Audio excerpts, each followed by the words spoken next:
ಎಲ್ರಿಗೂ ನಮಸ್ಕಾರ, welcome to my channel. ಇಂದಿನ ಕ್ಲಾಸಲ್ಲಿ ನಾವು ಪಬ್ಲಿಕ್ ಫಿನಾನ್ಸ್ದು ಮೀನಿಂಗ್ ಮತ್ತು ಅದ್ರ ಡೆಫಿನೇಷನ್ ಬಗ್ಗೆ ತಿಳ್ಕೊಂಡಿದ್ವಿ ಅಲ್ವಾ.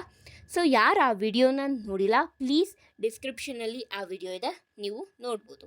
ಇವತ್ತಿನ ಕ್ಲಾಸಲ್ಲಿ ನಾವು ಸ್ಕೋಪ್ ಆಫ್ ಪಬ್ಲಿಕ್ ಫಿನಾನ್ಸ್ ಬಗ್ಗೆ ತಿಳ್ಕೊಳ್ಳೋಣ. ಬನ್ನಿ, let's start the video. Scope of public finance. First one, public revenue. Second one, public expenditure. Third one, public debt. Fourth one, financial administration. Okay, first one public revenue. ಇವತ್ತಿನ ಕ್ಲಾಸಲ್ಲಿ ನಾನು ನಿಮಗೆ just public revenue ಬಗ್ಗೆ ತಿಳಿಸ್ಕೊಡ್ತೀನಿ. ಇನ್ನು ಮಿಕ್ಕಿದ್ದು ಏನು ಮೂರಿದೆ ಅದನ್ನು ನೆಕ್ಸ್ಟ್ ಅಪ್ಕಮಿಂಗ್ ಕ್ಲಾಸಸ್ಸಲ್ಲಿ ತಿಳಿಸ್ಕೊಡ್ತಾ ಹೋಗ್ತೀನಿ. ಓಕೆನಾ? Public revenue, the income of the government through all sources like direct or through indirect source is called public income or public revenue. Public revenue ಅಂತ ಅಂದರೆ ಗೌರ್ನಮೆಂಟ್ಗೆ ಎಲ್ಲ ಸೋರ್ಸಸ್ ಕಡೆಯಿಂದ ಅದಕ್ಕೆ ಇನ್ಕಮ್ ಹೋಗುತ್ತೆ. ಅದು ಡೈರೆಕ್ಟ್ ಆಗಿರ್ಬೋದು ಅಥವಾ ಇಂಡೈರೆಕ್ಟ್ ಆಗಿರ್ಬೋದು, ಅದರಿಂದ ಗೌರ್ಮೆಂಟ್ಗೆ ಇನ್ಕಮ್ ಹೋಗುತ್ತೆ. ಸೊ ಅದನ್ನೇನಂತ ಕರಿತೀವಿ? ಪಬ್ಲಿಕ್ ರೆವೆನ್ಯೂ ಅಥವಾ ಪಬ್ಲಿಕ್ ಇನ್ಕಮ್ ಅಂತ ಹೇಳಿ ಕರಿತೀವಿ. ಈ ಪಬ್ಲಿಕ್ ರೆವೆನ್ಯೂ 2 ಟೈಪ್ಸ್ ಆಗಿ ಡಿವೈಡ್ ಆಗುತ್ತೆ: ಟ್ಯಾಕ್ಸ್ ರೆವೆನ್ಯೂ ಮತ್ತು non tax revenue. Tax revenue further divided into 2 types: direct tax ಮತ್ತು indirect tax. Tax revenue. Tax revenue is money collected by a government body from its constituents for public spending. Tax revenue ಅಂತ ಅಂದರೆ ತೆರಿಗೆ ಆದಾಯ ಅಂತ ಅಂದರೆ government ಏನು ಮಾಡುತ್ತೆ? ದುಡ್ಡನ್ನ ಕಲೆಕ್ಟ್ ಮಾಡುತ್ತೆ ಅದರ ಘಟಕದಿಂದ. ಏನಕ್ಕೆ? ಪಬ್ಲಿಕ್ ಸ್ಪೆಂಡಿಂಗೋಸ್ಕರ. ಅಂದರೆ ಪಬ್ಲಿಕ್ಕಿಗೆ ಸರ್ವಿಸ್ ಕೊಡಬೇಕು ಅಂದರೆ ಅವ್ರಿಗೆ ಇನ್ಕಮ್ ಬರಬೇಕಲ್ವಾ.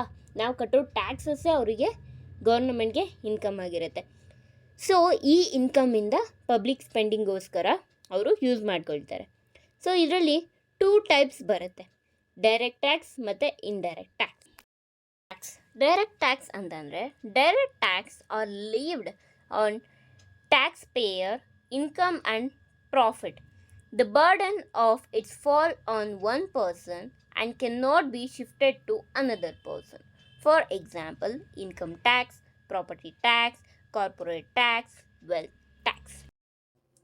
ಡೈರೆಕ್ಟ್ ಟ್ಯಾಕ್ಸ್ ಅಂತ ಅಂದರೆ ಅದು ಟ್ಯಾಕ್ಸ್ ಪೇಯರ್ರ ಇನ್ಕಮ್ ಮತ್ತು ಅವರ ಪ್ರಾಫಿಟ್ ಮೇಲೆ ಡಿಪೆಂಡ್ ಆಗಿರುತ್ತೆ ಅಲ್ವಾ. ನಾವು ಏನು ಟ್ಯಾಕ್ಸ್ ಕಟ್ತೀವಿ ಅದು ನಮ್ಮ ಇನ್ಕಮ್ ಎಷ್ಟಿದೆ ಮತ್ತು ನಮ್ಮದು ಪ್ರಾಫಿಟ್ ಎಷ್ಟಿದೆ ಅದ್ರ ಬೇಸಿಸ್ ಮೇಲೆ ನಾವೇನು ಮಾಡ್ತೀವಿ? ಟ್ಯಾಕ್ಸ್ ಕಟ್ತೀವಿ ಅಲ್ವಾ.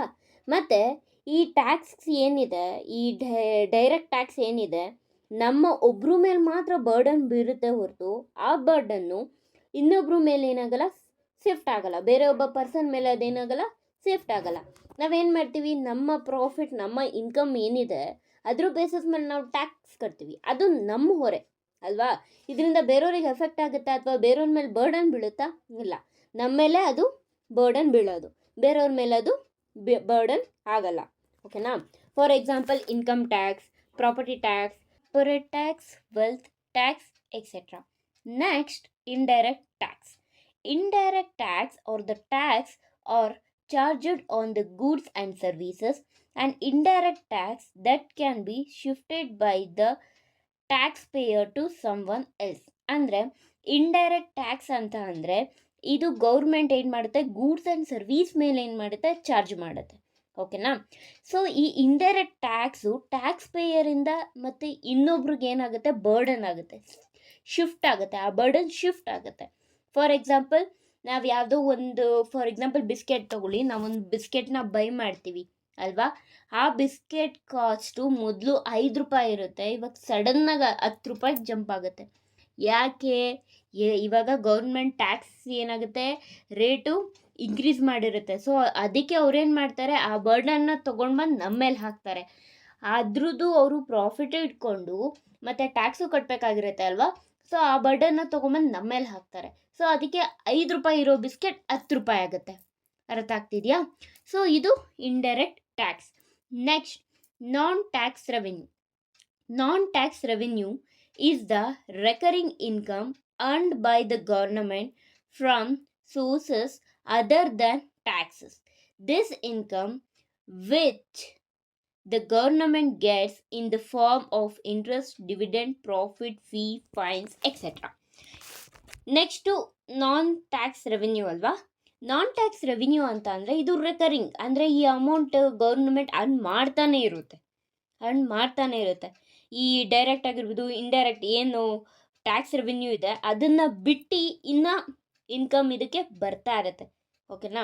ಯಾವ ಥರ ಇಂಟ್ರೆಸ್ಟ್ ರೇಟು ಆಗಿರ್ಬೋದು, ಅಥವಾ ಇವಾಗ ಗೌರ್ಮೆಂಟ್ ಎಲ್ಲೋ ಒಂದು ಕಡೆ ಇನ್ವೆಸ್ಟ್ ಮಾಡಿದೆ, ಅದು ಒಂದು ಕಂಪನಿಗೆ ಇನ್ವೆಸ್ಟ್ ಮಾಡಿದೆ, ಅದರಿಂದ ಅವ್ರು ಏನು ಕೊಡ್ತಾರೆ, ಡಿವಿಡೆಂಟ್ ಕೊಡ್ತಾರೆ, ಮತ್ತು ಕೆಲವೊಂದು ಕಡೆ ರೇಟ್ ಆಫ್ ಇಂಟ್ರೆಸ್ಟ್ ಕೊಡ್ತಾರೆ ಅಲ್ವಾ?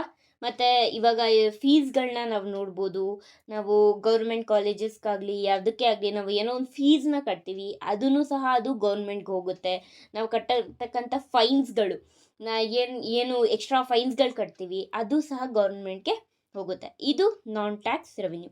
This is all about the public revenue. Next ಕ್ಲಾಸಲ್ಲಿ ನಾನು ನಿಮಗೆ ಪಬ್ಲಿಕ್ ಎಕ್ಸ್ಪೆಂಡಿಚರ್ ಬಗ್ಗೆ ತಿಳಿಸ್ಕೊಡ್ತೀನಿ. ಓಕೆನಾ? ನಿಮಗೆ ಈ ವಿಡಿಯೋ ಇಷ್ಟ ಆಗಿದ್ರೆ ಪ್ಲೀಸ್ ಲೈಕ್ ಮಾಡಿ, ಶೇರ್ ಮಾಡಿ, ಕಮೆಂಟ್ ಮಾಡಿ, ಆ್ಯಂಡ್ ಪ್ಲೀಸ್ ನನ್ನ ಚಾನಲ್ನ ಸಬ್ಸ್ಕ್ರೈಬ್ ಆಗೋದನ್ನು ಮಾತ್ರ ಮರಿಬಿಡಿ. Thank you one and all. Have a nice day. Bye.